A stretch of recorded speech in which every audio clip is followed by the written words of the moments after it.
پھر دادا کی محنت اور دادی کی قسمت، اللہ نے ان پر بڑی مہربانی کی، پیسہ افراد سے آنے لگا، کاغذ بھی بنتا، اس کی کوالٹی بہتر ہو گئی۔ یہ کاغذ بھی ویسے ہی تھا جیسے ان کے دادا پر دادا بنایا کرتے تھے، لیکن اب اس کی کوالٹی بہت بہتر ہو گئی تھی۔ چاول اور کاغذ کی ڈیمانڈ بھی بڑھ گئی، تینوں بھائی پھر الگ ہو گئے، اس طرح گھر کا خرچہ بھی کم ہو گیا۔ دادی اماں کے پاس ایک کٹورا تھا، وہ اس کٹورے میں جس میں وہ اپنی بچت جمع کیا کرتی تھی، کہتی تھی یہ کٹورا پورے 1000 روپوں سے بڑھ جاتا تھا۔ 1000 روپیہ اس زمانے میں بہت بڑی رقم ہوتی تھی۔ دادی نے اپنی اس بچت سے اپنی ماں کو بھی آگاہ کیا کرتی تھی تاکہ وہ خوش ہوں کہ اب ان کی بیٹی غریب نہیں، پیسے والی ہے۔ یوں جب یہ کٹورا کئی بار بھرا گیا تو دادی دادا نے اپنے کچے مکان کو ڈھا کر پختہ مکان بنانے کا عزم کیا۔ انہوں نے اپنے لیے 3 منزلہ پکی اینٹوں والا گھر بنایا، اس کی کھڑکیاں، دروازے لکڑی دیار کی تھی، فرشوں پر سیمنٹ کے پلستر۔ ان دنوں پانی کنووں سے لایا جاتا تھا، لیکن تھوڑی ہی مدت بعد لوہے کے بھاری بھاری ہینڈ پمپ وہ متعارف ہو گئے۔ رنگپورہ کا یہ پہلا گھر تھا جہاں پہ ہینڈ پمپ لگا تھا۔ چونکہ یہ گھر محلے میں سب سے اونچا اور پکا سرخ اینٹوں سے بنا تھا، اس لیے یہ چوبارہ کہلانے لگا اور اس کے مکین چوبارے والے مشہور ہو گئے۔ لیکن لوگ یہ چوبارہ دیکھنے آتے تھے۔ یہ چوبارہ اب بھی موجود ہے، لیکن 125 سال میں اس کی حالت کچھ خستہ ہو چکی ہے۔ دادا کے بعد بڑے تایا جی اس گھر میں رہے، پھر ان کا بیٹا جن کی شادی میری بڑی آپا رشیدہ سے ہوئی تھی یہاں رہے، لیکن آپا کے فوت ہونے کے بعد یہ چوبارہ بالکل ہی ویران ہو گیا۔ ہمارے دادا نے گلی کی نکڑ پر ایک اور گھر بھی بنوایا تھا اور 1-2 جگہ زمینیں بھی خریدی تھی۔ ہمارے دادا کے 11 بیٹے تھے، 5 کا تو صغیرہ سنی میں انتقال ہو گیا، 6 سلامت رہے۔ سب سے بڑے بیٹے کا نام گل محمد تھا۔ باپ کے ساتھ کاروبار میں شریک ہو کر انہوں نے کام کو بڑی وسعت دی۔ بڑے نفیس ذوق کے مالک تھے، نئی نئی چیزوں کا شوق۔ خود تو کاروبار میں شرکت کی وجہ سے زیادہ تعلیم حاصل نہیں کر سکے، لیکن ان کی بڑی خواہش تھی کہ چھوٹے بھائیوں کو اعلیٰ تعلیم دلوائیں۔ انہوں نے گھر کا طور طریقہ بھی بدل دیا، گھر میں نچلا بیرونی کمرہ بیٹھک کے لیے مستعد کر دیا تھا۔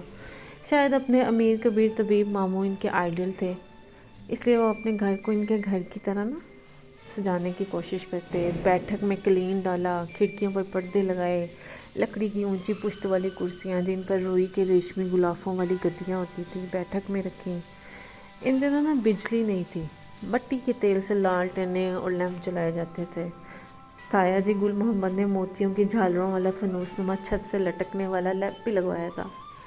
وہ فانوس خستہ حالت میں اب بھی اس چوبارے کے کسی کونے کھدرے میں پڑا ہے۔ گل محمد بڑے شوقین مزاج اور صفائی پسند تھے۔ اس زمانے میں دھوبی کے دھلے ہوئے سفید کلف شدہ کپڑے پہنتے تھے۔ دھوبی ان دنوں چیمے کہلاتے تھے۔ ان کا ذاتی چیمہ تھا جو ان کے سفید کپڑوں کو کرف لگاتا اور لوہے کی بڑی سی استری سے پریس کرتا تھا۔ تایا جی یہ جوڑا صرف 1 دن استعمال کرتے، انہوں نے کبھی 2 یا 3 دن ایک جوڑا استعمال نہیں کیا تھا۔ لوگ ان کی صفائی اور سجدت سے معروف تھے۔ وہ دل کے بڑے مومن تھے، غریبوں کی مالی امداد بڑی کرتے تھے، لیکن کسی کو بتائے بغیر کرتے تھے۔ ان سے چھوٹے بھائی احمد الدین تھے جو حکمت سیکھ رہے تھے، پنجابی میں بہت عمدہ شعر بھی لکھے تھے۔ بچپن میں کالی سیاہی سے خوش خطی لکھی ان کی شاعری کی کتابیں دیکھی تھیں، لیکن اب پتہ نہیں ان کا کیا حشر ہوا ہے، اتنا قیمتی اثاثہ ضائع ہو گیا۔ احمد الدین سے چھوٹے بھائی حاکم دین بھی، پھر جلال دین، پھر ہمارے ابا جی نیاز دین اور سب سے چھوٹے رحمت اللہ تھے۔ سارے بھائی بڑے ٹیلنٹڈ تھے۔ ابا جی تو ہر کلاس میں اول آتے تھے، ان کے ہم جماعت سرفراز اللہ تھے، لیکن قسمت انہیں کہاں لے گئی اور یہ لائق فائق طالب علم تعلیم جاری نہ رکھ سکے۔ اس کی وجہ تایا جی گل محمد کی بے وقت موت تھی۔ وہ صرف 32 سال کی عمر میں فوت ہو گئے۔ ان کی وفات 1910 میں اس دن ہوئی جس دن انگریز حکمران بادشاہ ایڈورڈ مرا تھا۔ انگریزوں کا راج تھا، ملک بھر میں ہڑتال ہو گئی۔ تایا جی کے کفن اور دوسری تعزیتی چیزوں کے لیے بڑی مشکل پیش آئی۔ مرحوم نے ایک بیٹا فیض احمد اور بیٹی نور فاطمہ پیچھے چھوڑی۔ فیض بھی 26 سال کی عمر میں عین شباب میں انتقال کر گیا۔ فاطمہ نے البتہ 80 سال عمر پائی۔ ان کی خوبصورت جوان سال بیوہ رحیمہ تھی، جو ہماری امی کی سگی پھوپھی تھی۔ گل احمد کے کچھ ہی مہینوں بعد ہمارے دادا بھی ان کے غم میں گل گل کر راہ ملک کا عدم ہوئے۔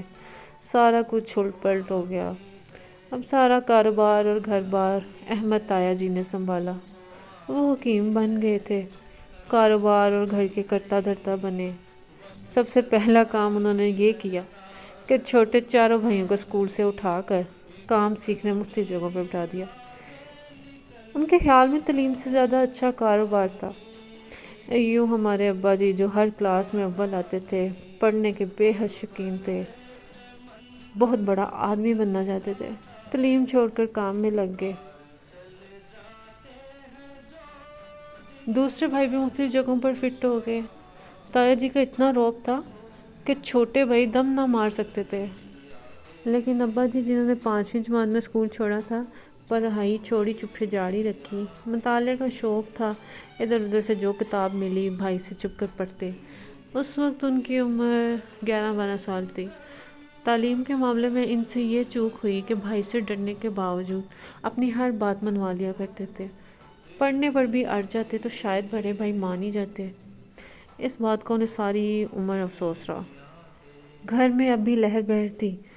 چاولوں اور کاغذ سازی کے ساتھ تایا جی کی حکمت بھی کرتے تھے۔ گویا تایا جی گل احمد کیسے ذوق اور بہت اچھی سوچ کے مالک نہ تھے، پھر بھی گھر بار، ماں اور بھائیوں کو سنبھالا۔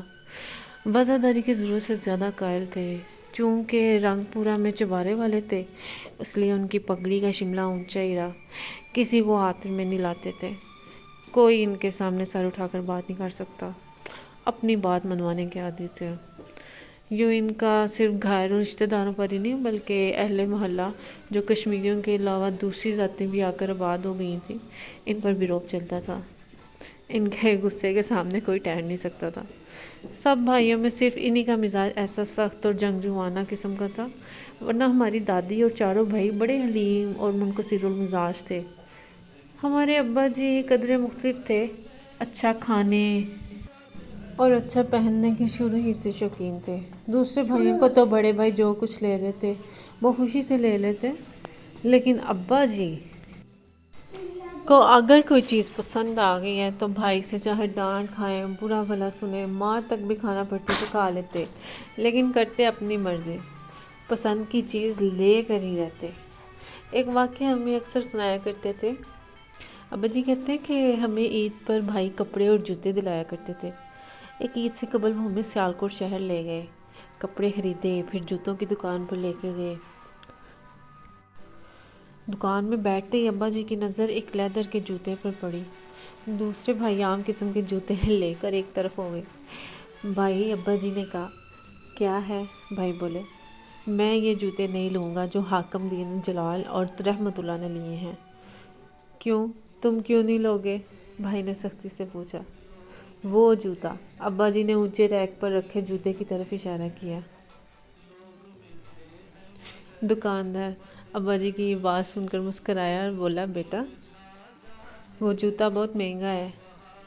کیوں؟ ابا جی جھٹ سے بولے، مہنگا ہے تو کیا ہوا، 5 روپے کا ہے، پورے 5 کا۔ وہ بولا تو بڑے بھائی صاحب تپ کر بولے، اس کی ہر بات ہی انوکھی ہوتی ہے، 5 روپے کا بوٹ لے گا تو؟ ابا جی بس اڑ گئے، بولے وہی لوں گا۔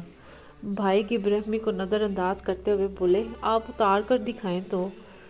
دکاندار اٹھا اور جوتا اتار کر ابا جی کے سامنے رکھتے ہوئے بولا، یہ جوتا مہاراجہ صاحب کشمیر کے لیے بنوایا تھا، لیکن انہیں ذرا تنگ تھا، اس لیے وہ واپس آ گیا تھا۔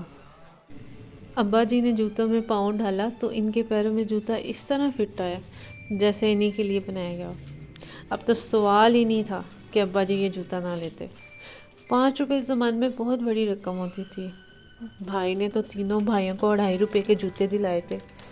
ان ایک اکیلے کے پورے 5 روپے کے جوتے دلانا ان کے لیے ممکن ہی نہ تھا، لیکن ابا جی نے اپنی ضد پر اڑے رہے اور بالآخر ابا جی وہ جوتے لے کر ہی ٹلے۔